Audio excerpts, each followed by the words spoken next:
70 और स्टेटहुड को लेके गवर्नमेंट बात ही नहीं कर रही है। गवर्नमेंट क्या है को दिख नहीं रही है, ग्राउंड लेवल पे कोई बात ही नहीं कर रहा है इसके रिलेटेड। मेरी उनके साथ और उनकी मेरे साथ उनकी वो तो अब मुझसे नफरत ही करते हैं। मेरी उनके साथ डिफरेंसेस है इसी बात पे कि उन्होंने 370 को, जो हमारा प्राइमरी और प्रिंसिपल प्रॉमिस है लोगों को कि हम वो लड़ाई लड़ेंगे। हमें से किसी ने ये नहीं कहा कि आप हमें वोट दीजिए और दूसरे दिन हम 370 लेके आएंगे। हमने 2024 के इलेक्शन में, असेंबली इलेक्शन में, ये वादा किया लोगों से कि हम 370 की वापसी, उन प्रोटेक्शंस की वापसी की लड़ाई लड़ेंगे। और जो कॉन्स्टिट्यूशनल प्रोटेक्शंस थे इस रियासत की, उनकी वापसी के लिए हम इंस्टीट्यूशनल लड़ाई लड़ेंगे। इस गवर्नमेंट ने बदकिस्मती से वो लड़ाई छोड़ दी और इसीलिए लोग भी नाराज है और मैं भी उसी नाराजगी को ही रिफ्लेक्ट करता हूँ। इसीलिए मेरी डिफरेंसेस है इनके साथ। फिर इन्होंने कहा स्टेटहुड, मैंने अंदर भी उसी हवाले से बात की। जम्मू कश्मीर के लोगों ने स्टेटहुड के लिए वोट नहीं दिया। अगर स्टेटहुड के लिए वोट देना होता तो बीजेपी को वोट देते। जम्मू कश्मीर के लोगों ने प्रोटेक्शंस के साथ, कॉन्स्टिट्यूशनल गारंटीज के साथ रेस्टोरेशन के लिए वोट दिया। स्टेटहुड के लिए बीजेपी ने भी फिर इलेक्शन कैंपेनिंग में प्रॉमिस किया था, on the floor of parliament भी प्रॉमिस किया था।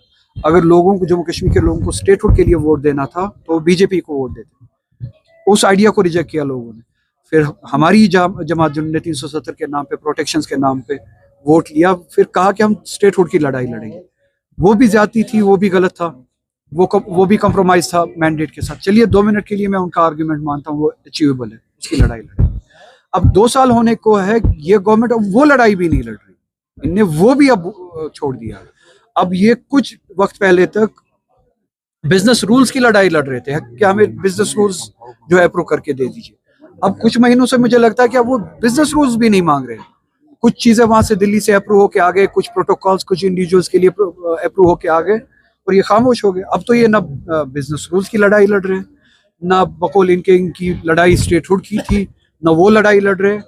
और जो हम सब की, जम्मू कश्मीर के लोगों की जो लड़ाई थी, कॉन्स्टिट्यूशनल गारंटीज की जो लड़ाई थी, ना वो लड़ाई लड़ रहे। तो ये ज्यादती है लोगों के मैंडेट के साथ, लोगों के भरोसे के साथ।